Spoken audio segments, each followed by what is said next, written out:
Good morning. My name is Joaquin Saldivar, and this is my thesis defense. So, this will be the flow of my thesis defense. So, first we have is the background of the study. So, the primary objective of the study is to explore the different benefits of gaming for personal growth and applying a variety of studies and publications.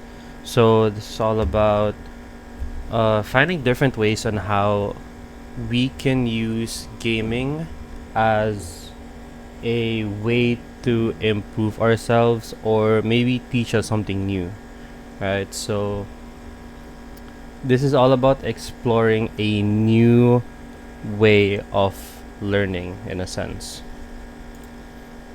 So, my target audience is for people who are gamers of various age, individuals with different levels of gaming experience, people from diverse culture and social economics and educational backgrounds.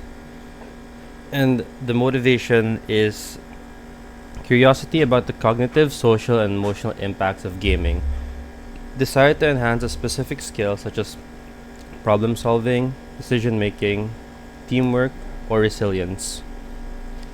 Interest in leveraging gaming as a tool for educational enrichment, skill acquisition, or self improvement. Recognition of gaming as a source of enjoyment, relaxation, and social connections. So, my persona is James. James is a 22-year-old college student who finds solace and escape in the virtual worlds of video games. However, despite his prowess in gaming, he feels unfulfilled and stuck in his position in life. One day, he discovers a notoriously difficult game and becomes determined to conquer it. As he progresses through the game, James becomes consumed by overconfidence in his abilities, believing he can defeat the final boss without considering his flaws and values. When he inevitably fails, James is forced to confront his shortcomings and reevaluate his approach. Through relentless perseverance and introspection, James learns valuable lessons about humility, resilience, and the importance of personal growth. Ultimately, he emerges from his journey with a newfound sense of purpose and self awareness, ready to face life's challenges with his renewed determination and humility. So, motivation and goals. James finds the idea that gaming might serve as a platform for self-improvement to be fascinating. James is keen to investigate the ways in which gaming might improve problem-solving skills, encourage collaboration, and stimulate creativity, having personally experienced the positive effects on creativity and cognition. He has a special interest in gaming, and he wants to use his gaming background to make his life reach its greatest potential while simultaneously being entertaining and educational. So, the statement of my problem is that even with gaming's increasing appeal and acceptance as a social platform, educational tool, and leisure activity, there is still a dearth or a part of thorough knowledge on its possible advantages for self improvement. Empirical study on the topic is scarce and dispersed, despite anecdotal evidence suggesting that gaming can improve cognitive capacities, build social connections, and increase skill development. Furthermore, worries about the possible drawbacks of excessive gaming, such as addiction, inactivity, and detrimental effects on mental health, remain. Consequently, there's an argument need for methodical research into the many facets of gaming as a platform for personal development, including its effects on cognition, society, emotions, and education, as well as tactics for encouraging responsible gaming behaviors and optimizing its benefits for general well being. We can better understand the possible advantages and disadvantages of gaming and create evidence based on policies and interventions to fully realize gaming's potential for personal growth by filling in these study gaps. So, here are my review of related literature. In Exploration of Cognitive Benefits of Gaming, Gray makes the case that the interactive elements of video games encourage a variety of cognitive functions such as strategic planning, problem solving, decision making. There's also a study by Cherry investigating the benefits of gaming for social interactions, especially while playing with other people. Playing cooperative fosters teamwork and communication and collaboration among participants, which promotes the growth of interpersonal skills, including leadership, negotiation, and conflict resolution. Cherry also looks into the physical advantages of gaming as well, concentrating on how it affects hand-eye coordination and fine motor skills. Another one is, according to Common Sense Media, gaming has a good effect on skill development, especially when it comes to building tenacity and resilience. Another one is, in order to create dynamic and interesting learning environments, Lewis from 2013 supports the incorporation of gaming components into educational settings. Next is in an investigation of Ortiz of the application of gamification strategies for personal growth, emphasizes on how these strategies might improve motivation and goal achievement. So, in conclusion, the examined literature offers strong evidence for the diverse advantages of gaming for human growth in areas of cognition, social interaction, and physical fitness and education. Through captivating and interesting gameplay, video games have been demonstrated to improve cognitive functions, including problem solving abilities, memory, attention, and spatial awareness. Additionally, gaming encourages collaboration, social engagement, and communication, all of which helps to build critical interpersonal skills. Furthermore, playing video games on a daily basis can help with fine motor abilities, coordination, and physical dexterity. The research also shows how playing video games helps individuals build their skills, perseverance, and resilience as they overcome barriers and virtual worlds. So, objectives. My objective is, with the advancements and technology and the more use of technology with the newer generation, how might we use video games as a means or platform for self-improvement? Objective number 2 is, acknowledge video games as a way for self-improvement. To be able to acknowledge that video games are not a waste of time. Investigate the cognitive benefits of gaming. Assess the emotional impact of gaming. Examine the social effects of gaming.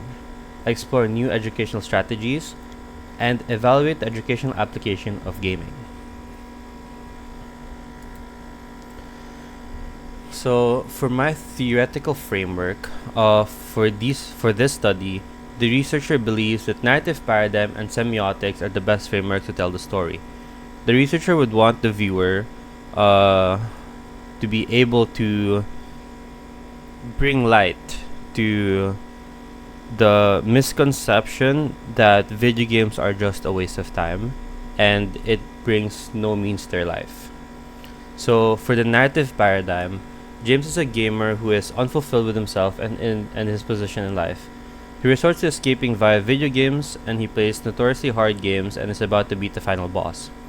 He goes into overconfidence in his abilities and fails, and he tries again relentlessly until he steps back to learn and reflect on his flaws and values. Now, these semiotics will be symbolizing, will be for symbolism, will be a prevalent theme in the film. The video game played by the main character is supposed to be a reflection of himself versus the struggles he has coping with reality. In defeating this boss, he realizes that he has the tools and capacity to take on life and its challenges. Now, for the narrative paradigm, I want people to be able to sort of to be able to relate to the character, because there's a number of us who really do find escape in video games, right? So we find escape in video games to get away from the real world. But why not also learn from the video games while also being able to enjoy ourselves, you know? So that is my theoretical framework. So for my scope and limitations, the project confronts an issue where the misconception of video games being it's just a game. It will focus on challenges one might face when playing video games and relate it to problems in reality as well. The data collected will allow the researcher to gauge what methods benefit a teen who plays video games by learning from it and realizing that life is just like a game. So my chapter 5, my project pitch. The information gathered will enable the research to produce a project film by using the data from similar studies, information from the interviewees, and carry out the goals specified into the limit scope. My proposed film name is Level Up. So, for my story pitch, James is a talented player and is caught in the vicious cycle of boredom and life unhappiness. He skips the reality of his ordinary life for a short while by entering deep realms of video games. Frustrated by his lack of advancement and fulfillment, which kind of also reminds him of his state in the real world. He discovers a legendary game one day that is renowned for its intense difficulty in merciless trials. James is excited about taking on a new and strong opponent, and he enters the game with intentions of proving his mettle and achieving the sense of success he so desperately seeks. So these are my character sheets, and also for my story pitch, I was thinking of going for a more angular shaped characters as well as dark shadows in a gloomy mood. I want dark hard shadows because it sort of in captures the do you call this the darkness that we are put in, or what it feels like for the people who finds escape in video games, and be able to show what it's like feeling that way. So I want the gloomy mood because it sort of helps again show how my character James sees the real world around him, and having the light of his screen sort of him finding his light in a way for him to achieve what he wants to achieve in real life. That's him finding his own way. And another one is these were taken from a video game called League of Legends. Here's another character sheet. So this is more of the use of semiotics via the characters and the enemies on what I wanted the enemies to sort of symbolize. And because in video games we have this feeling of fighting a really hard boss over and over and over again and just wanting to quit, and that sort of remind us of things we go through in real life, which is having these reoccurring problems over and over again, and sometimes we feel stuck and we don't know what to do.